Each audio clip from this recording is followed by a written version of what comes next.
Hello and welcome everyone, a new episode of Money Means Business. A number of economic events which took place in the past 7 days. We are going to tackle most of them.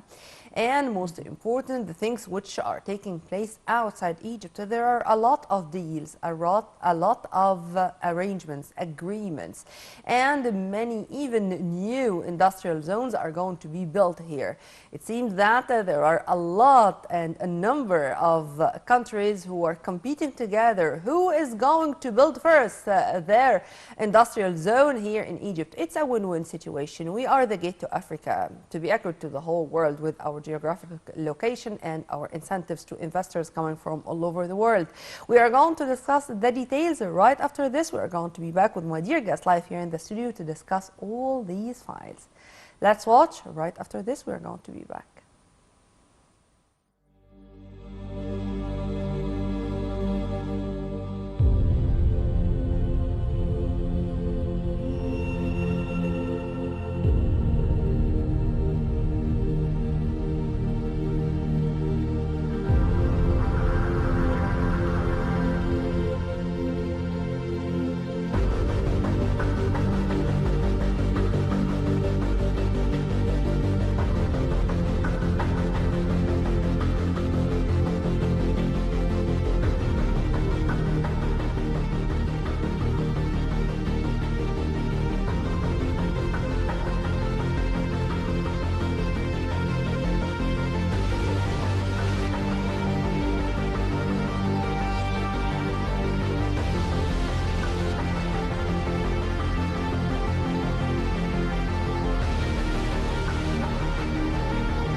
Welcome back. Before we start, let me first welcome my dear guest live here in the studio, Dr. Hanan Abdel Latif, our economic expert. Thank you very much for being with us, Dr. Hanan. Thank you, Nermeen. It's my pleasure. Thank you, dear. You are always an added value to our programs. Thank you. Let's start immediately with the Egyptian-Turkish economic relations, as His Excellency Minister of Trade and Industry Ahmed Samir announced the news after meeting with officials from two mega Turkish companies that they are going to have more investments here in Egypt, and he revealed also that the Turkish mail art carpet and Burdan Civita, Turkish fastening components manufacturer, are willing to explore investment opportunities in Egypt, in addition to thinking, or to be accurate, planning for having a Turkish industrial zone here in Egypt.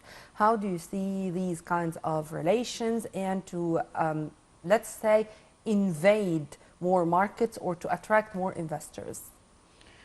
Let me tell you first that the Turkish-Egyptian investment, or the Turkish investment in Egypt, started years ago, and maybe it slowed down a little bit in the last few years.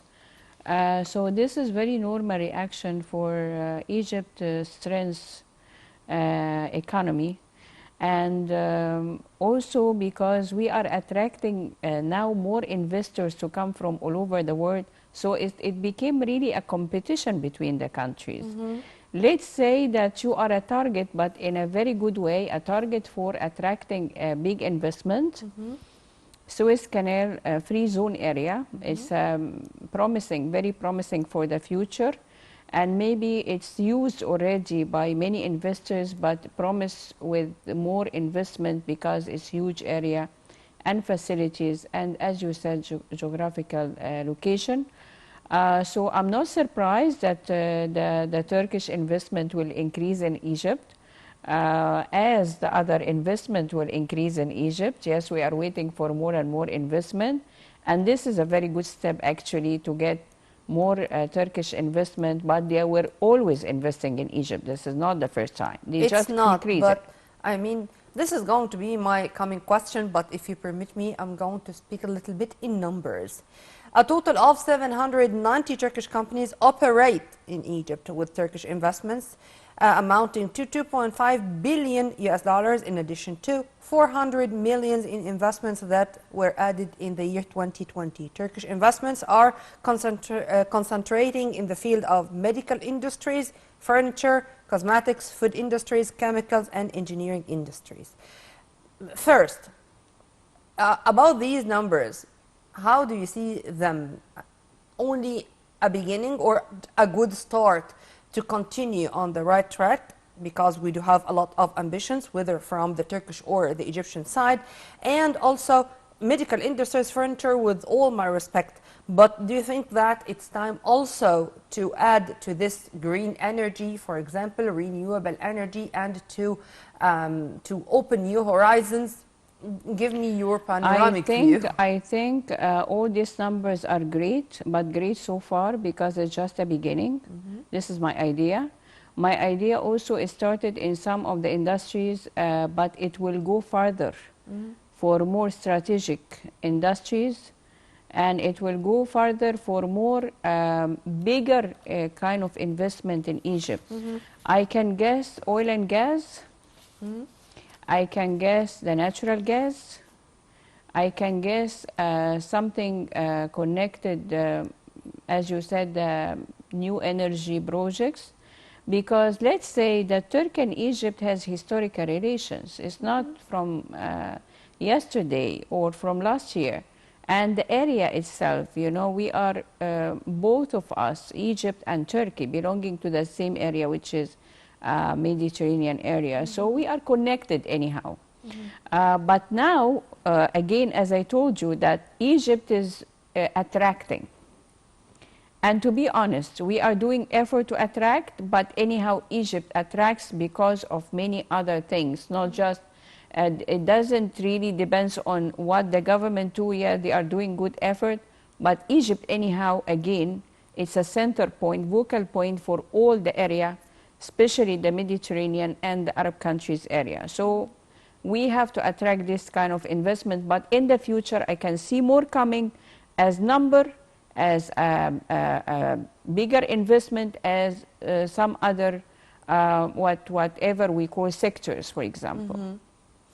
I was asking about the numbers and about the fields of cooperation because, as we mentioned, it's a kind of a competition between many countries who want to have their industrial zones here in Egypt, particularly in the Suez Canal free zone. Because when President Abdel Fattah al-Sisi participated in the Russian-Africa summit last week, of course, he had many meetings with whether with the Russian President Vladimir Putin or with Cyril Ramaphosa, for example, of South Africa, and they discussed together a number of issues of mutual concern, focusing on the investment, trade, industry, you name it. And this is to diversify our economic relations with our allies. How do you see this? I can see that President Sisi is taking very new steps to Africa, because Egypt was always part of Africa, but we didn't really give that much care to the African countries before. Since President Sisi came, and maybe I wrote an article about it, and it has all the details about this. President Sisi is trying to lead the African continent and to make a new form of the relations between Egypt and the African countries. I can see that the African countries is source of wealth, by the way, in the world. It's not the opposite way. But maybe they need some cooperation to know how to use their sources of wealth and power and everything. He put a frame for the relation and for the investment between Egypt, Africa, and the other forces in the world like Russia. And this summit was really, really effective. And I think the results of the summit was really amazing. Because this cooperation between Africa as a whole, Africa under the leadership of Egypt, and the President Sisi and a big country and strong country like Russia will have very good results. Let me tell you, I need to add something a little bit here. Go ahead. Now the whole world needs now to cooperate and swap facilities and swap investment and swap wealth. Everybody needs the other. That's why Putin, President Putin, he has this summit with African countries. Because as we need them, as we need Russia and some other big countries, they need Africa too. And the head of Africa, of course, is Egypt. So thanks to the President Sisi, it was very good step as usual. And new step, a new direction, which we really needed, and it has to be done a long time ago, but he's always leading the new steps and the new, what we call, political steps leads to more economic results in these countries. We cannot separate politics from economy, by all means. Definitely, yes. Definitely, yes. But since you mentioned the fruitful, positive results of this summit, to agree to use the local currencies, because I think this is going to be one of the main reasons, or the main elements, or the main good steps in a very long way to try to get out of this crisis of hard currency. How do you see this? No, let me tell you something on the ground. Yes. Okay, it's just not about my idea or theory, but let me tell you what we did. And something really connected to this, because usually President Sisi opened the door for us and we work according to his effort. So we managed, for example, as one of the results of this summit and one of the results of the visit of President Sisi and his meeting with Putin and the other countries' leaders, the African countries' leaders, we managed now to make like a platform. And we can now, and we offered this to the government already last week. We can buy now some of the strategic commodities like the wheat with Egyptian pound. Grains in general, yeah. In general, whatever. So we opened the door because some people are, you know, their experience, of course, in finance and how to make the platform using the meeting and the visit of President Sisi. Some other people, they have to follow up and work accordingly. Sure. So we did that, and now we have a kind of platform between some Russians and some Africans after his visit, and they have this ready to get or to get any commodities for Egypt with the Egyptian pound because of the barracks story. So it's on the ground, Nermeen. It's already working. Yeah. Now we offer it to the government, and it's very good because this is all result of the effort of our President Sisi. And to add to what you have just said, on another front, just 2 days ago, Greek Prime Minister Kyriakos Mitsotakis was here, and he held also other summit talks with President Sisi. They discussed a number of issues of mutual concern, including the issues related to trade, to economic files, and to how to fight illegal migration, because if illegal migration is going to continue the same way, both countries are going to suffer a lot. How do you see also having this mix between not only politics and economy, but to make sure that we are following all the problems to end them? We confess that there is a problem, and this is the first step, and we are trying to solve them practically on the ground. I think everybody can see that whenever there is a problem in any country, they come to Egypt, they come to President Sisi to discuss. I think this is obvious. We don't have to talk about it, because we are the center. It's not just politics is connected to the economy, and illegal immigration is connected to all of that, because it can create some problems in some of the countries that they don't need it now, and they are trying to stop it as much as they can. And this is by assisting or helping the other countries sending, or let's say not sending, let's say that many people, they are leaving from these countries to Europe, to Greece, to Italy, Cyprus, to Italy. It's a common problem now, because the change of the world and the political situations in some of the countries, this is the result of that. But what I can see obvious, that everyone has some problem. The focus point for them is Egypt. They come to the president, discuss with the president. Egypt is very important for the world, not just for the countries in the area, but for the world. Look at the movement of President Sisi going here and there from east to west, all the world. They respect us, and they know the power of Egypt and the strength and our importance in the area, in Africa, in the Arab countries, and in the middle of the world. So all these common problems between the countries, of course, they come to Egypt, because how can you discuss illegal immigration without Egypt? You are Mediterranean country and you are African country. You are connected to Libya and you are connected to Sudan, and Libya, one of the main, by the way, sources of the illegal immigration. Sure. And some of the Egyptians go to Libya, and from there they can cross to the Mediterranean, to the... How you can discuss any problem in the world without Egypt? It doesn't work. And I can see the movement, international relation in Egypt now, it's really getting higher and getting wider and getting stronger. And yes, the president... And it's our fate to be the heart of the African, Mediterranean, Islamic, and Arab nation. Exactly. Simply. And I heard maybe that Sheikh Mohammed Al-Nahyan bin Zayed, this was my coming, my coming issue, because also today President Abdel Sisi received his counterpart from the United Arab Emirates, Sheikh Mohammed bin Zayed Al Nahyan in Al Alamein, and they discussed a number of issues.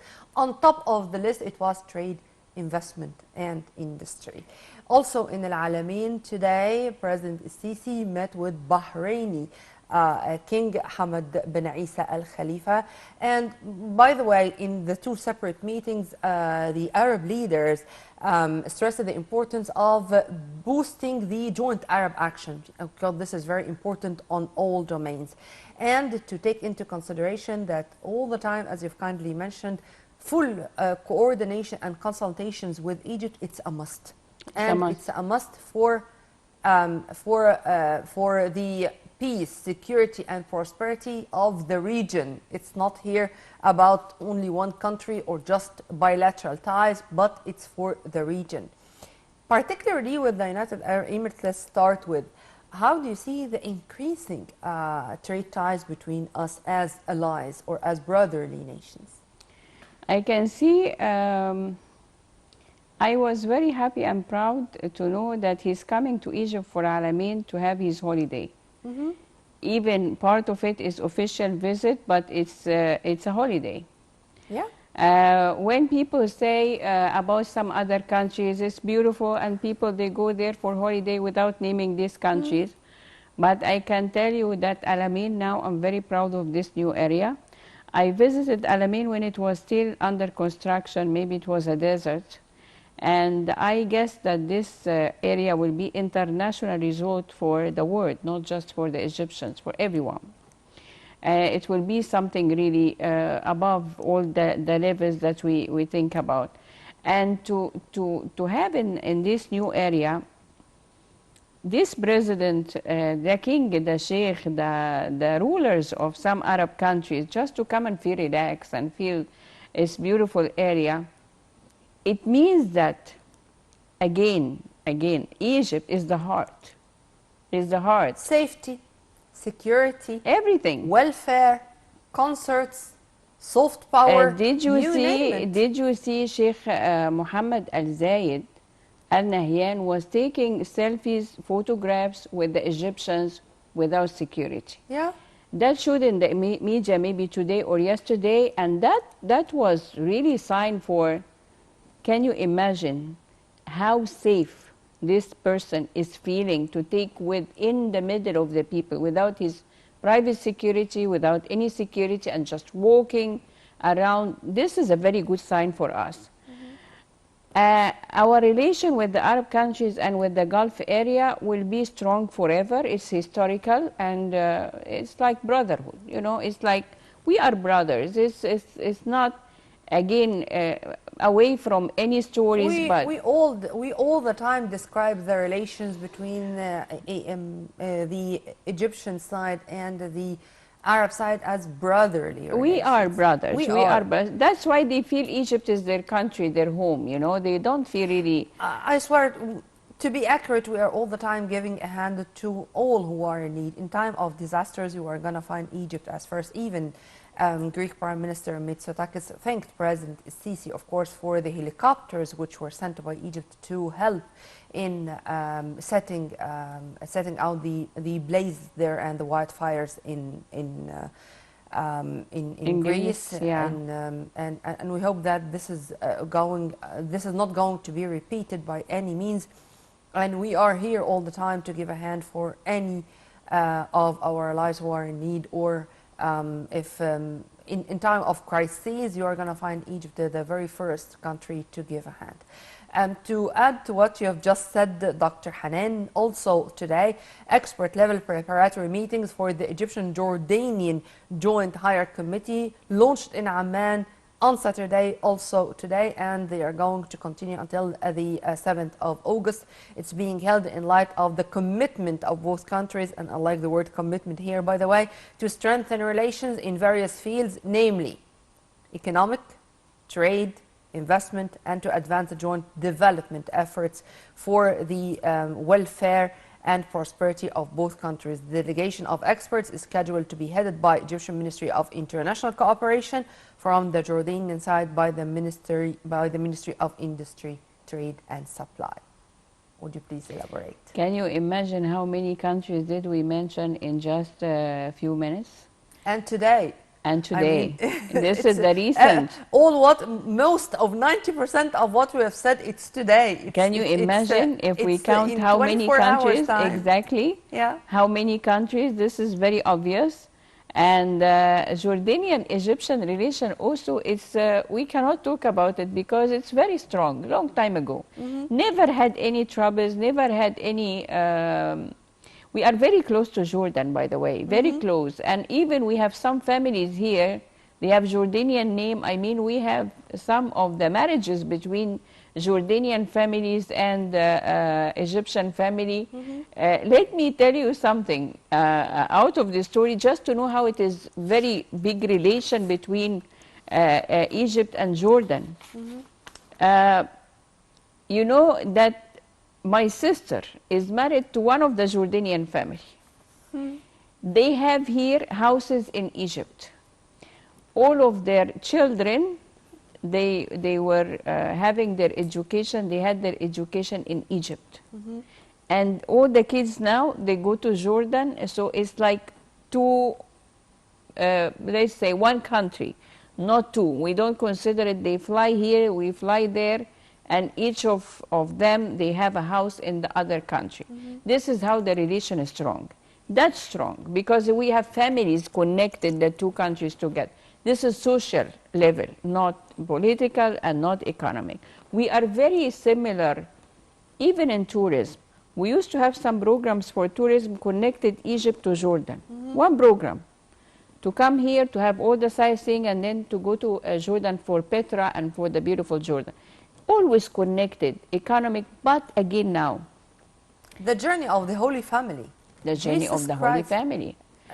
Sure. It's always connected. Yeah. There is always big and strong connection. But today, again, because we mentioned like 5 countries in one day with all these kind of events and all these talks and all these conferences, and it's all positive, positive, positive. I mean, for and on different levels. I mean, the political leadership, a ministerial meeting, and you are going to find committee among the chambers of commerce in both countries. all the I levels. mean, all levels. All the levels, from the top to the middle.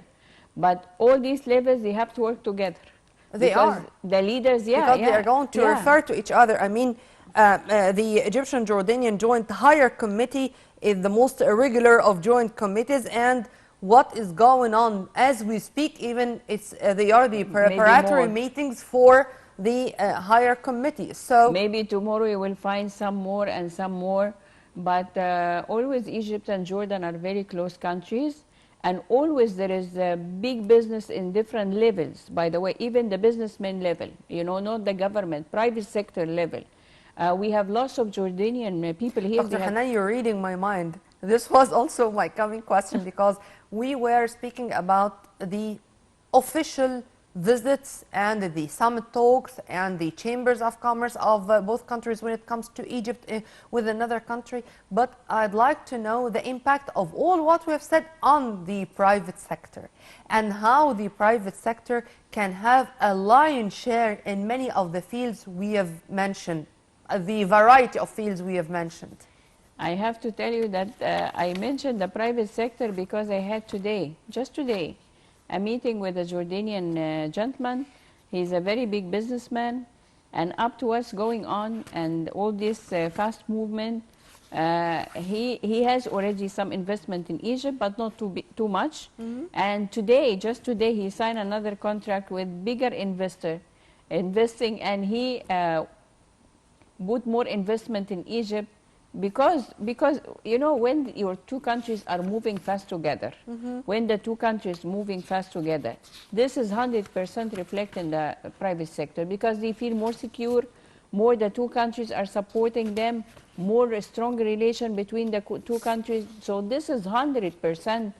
It makes the people move fast and with lots of comfortable thinking and lots of you know, feeling like I'm at home. Okay, my country now, they have very good top relation from the very head or with the heads, and then it reflects definitely in any other level underneath.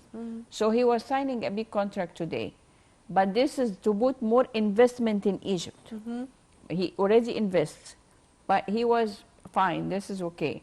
Now today he was signing a bigger contract to invest more in Egypt. How it is good. Thank God, but this does not mean that we are not suffering as the whole world with the global changes and challenges. And when Egypt raises the interest rate by 100 basic points, it was a little bit surprising for some people. Was it a must? Yes. But only 1%. This means that to curb inflation, what we have done was a must. But compared to the developed countries, we are doing great. I mean, even with the statements or reports released by whether Bloomberg or Morgan Stanley, the investment bank of the United States, you name it, you're going to find that our GDP is going to grow 4%. We are going to witness this growth. It's not us who are saying so. It's the economic institutions, world or global economic institutions are doing so. So, because you are going to find the layman in the street, oh, this means that we are going to suffer more. Oh, this means that something bad is going to happen. How to have this balance between that we are achieving tangible good results on the ground, but in the same time, if there is harsh or a difficult step to take, we will and we should, because this is how it's going on worldwide, not only in Egypt. Okay, let me start by saying something. What's happening now in Egypt, in the economy, what's these problems you told me about, or everybody knows about? We have to make it clear that it's not the problem of the president or the government. I'm not saying that because I want to say something really not true, but this is the truth on the ground. It's not their fault. Why? Because it's more than this. It's international economic problem. And unfortunately, some of the international institutions, without name it, they promised Egypt with many things. They didn't make their promises, and they are taking us in a very wrong direction with lots of guarantees and some conditions and some strong conditions and so on. The whole economic or the whole world economic is changing a lot, and we have problems even in Europe, even in America, even everywhere in the world. Nobody can deny, and we say just Egypt. Whatever we will do, it will be a problem, or there is a problem. The government is doing their best, of course, with the leadership of the president, but let me tell you that the world is going to the next step of really big exchanges in everywhere, not just in Egypt, for the economy. Huge exchange will happen. We are ready. As Egypt, we are maybe one of the strongest countries facing this problem. I'm not saying we don't have a problem, otherwise I'm lying, but everyone has a problem. But this problem, it varies from one level to another level. So compared to some other countries, we are fine. We are in the secured area. We are in our secured area. Some other countries can break this secured area and to go further for some like sharp bad problems. For the people, what they say, yes, it's the prices are very big, and the central bank decision will lead to this and lead to that, and the currency, and yes. But the media has a role in this to explain to the people in a simple way, because not Yes everyone... or no question. Are we more rich than the United States of America? No. Okay. How many times did the United States of America raise the interest rate? We raised it up to them. How many times? Oh, many, like maybe many 5, times. 6, yeah. And what was the most important or crucial crisis which faced the Biden administration? The debt ceiling. Exactly. This means, of course, that there is a global crisis, which we all know now that it's not going to end that soon. No. Let's return back to some positive news, and to Vice Admiral Osama Rabia, who had a press conference in which he confirmed that since we did it, and we did the miracle of digging the Suez Canal 152 years ago, and since nationalizing it 67 years ago, which was another miracle, this canal played such a very big role, positive role, of course, in our economy. But the most important thing here is that the revenues of the canal reached an unprecedented number, $9.4 billion in the fiscal year 2022-2023, the largest income the canal has achieved in its history. Expected? More than what expected. Then accepted? Accepted, of course, of course. Of course, nothing is like Suez Canal in the world. Nothing is like Suez Canal in the world. One word. Let me tell you something. Go back to some of my memories, and I was here in the Nile TV celebrating that I was one of the first people to visit the location and the site of Suez Canal before they start digging it. And I was so proud. I took the kids. I took some kids from the families and from the friends to go and teach them, to go and teach them and to show them, this is a desert now, and look, after a year, that will be a national project for Egypt. This is one of the achievements of the President Sisi. When he came, he started with it, and now we are getting the result of it. Of course, Suez Canal is the biggest income of Egypt, and it will be, and not just the biggest income, control. It's the point of control, the traffic. And he said that in the press conference that digging the new Suez Canal was one of the main reasons, of course, behind the increase of the revenues, and to achieve this on the ground, to achieve the biggest rate, to achieve the biggest revenues in the history of the canal since we did it, and since we were able to the dig biggest it one in since 152 years. Oh, it's very old, by the way. Very old, and this is the I can see it's the heart of Egypt. Suez Canal is the heart of Egypt, but this revenue is more than perfect. Something else he mentioned, which I really was very much proud to know, that the authority has an incomparable simulation center in which all the canal staff trained to fulfill their assigned missions. Also pilots go abroad to receive trainings to be qualified to overcome all crises witnessed in other navigation routes worldwide. And by the way, there is a tugboat which sank because of a collision, but the rescue works were doing great, and they succeeded to rescue the crew there. Till the moment, 6 out of 7 are rescued.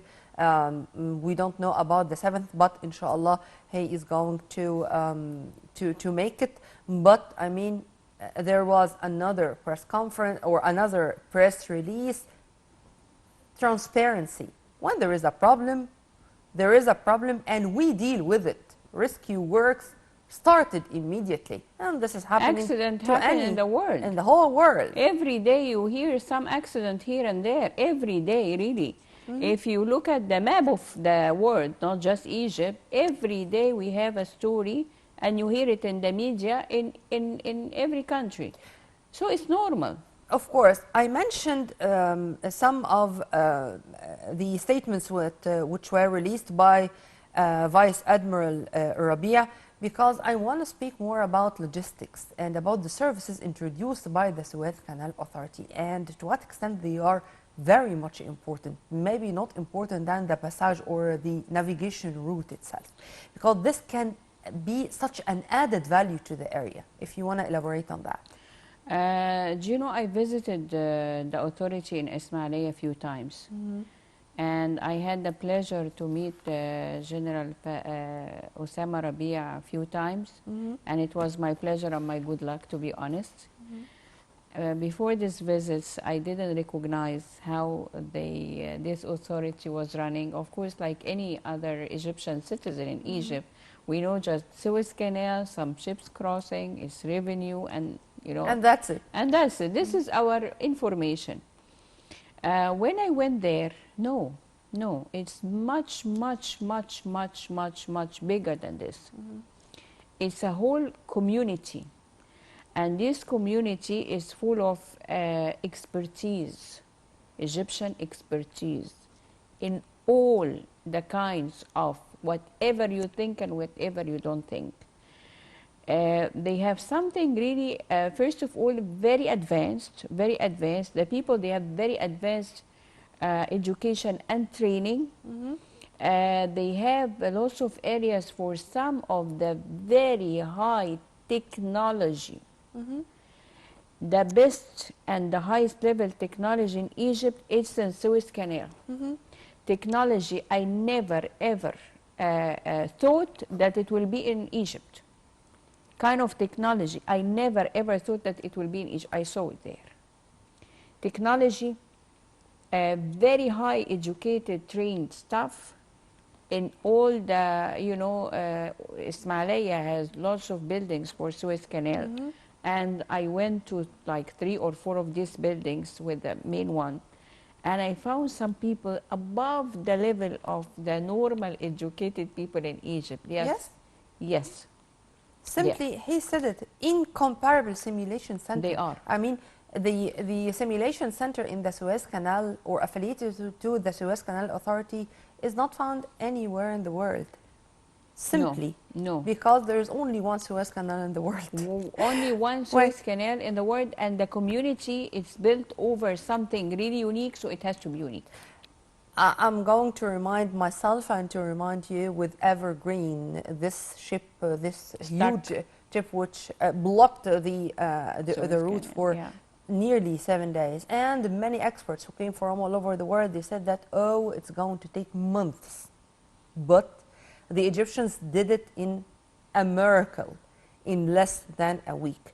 And inshallah, it's going to continue the same way with us, and we are going to overcome all crises, all the difficulties, because this is the Egyptians. When they put something into their minds, they can achieve miracles, or Definitely, at least yes. this is my concept. Well, Dr. Hanan, thank you very much, and it's always a pleasure to have you. I always enjoy our discussions. Thank you. Pleasure to be here all the time. Thank you, dear. Thank you. We were delighted to have with us live here in the studio our dear guest, Dr. Hanan Abdel Latif, our economic expert. By this, we come to the end of this edition of our program, Money Means Business. We'll meet again same time on Nile TV International. Many thanks for watching. I'm going to leave you now with the most important events which took place in the past 7 days. With all my love, this was Nirmina Abdurrahman.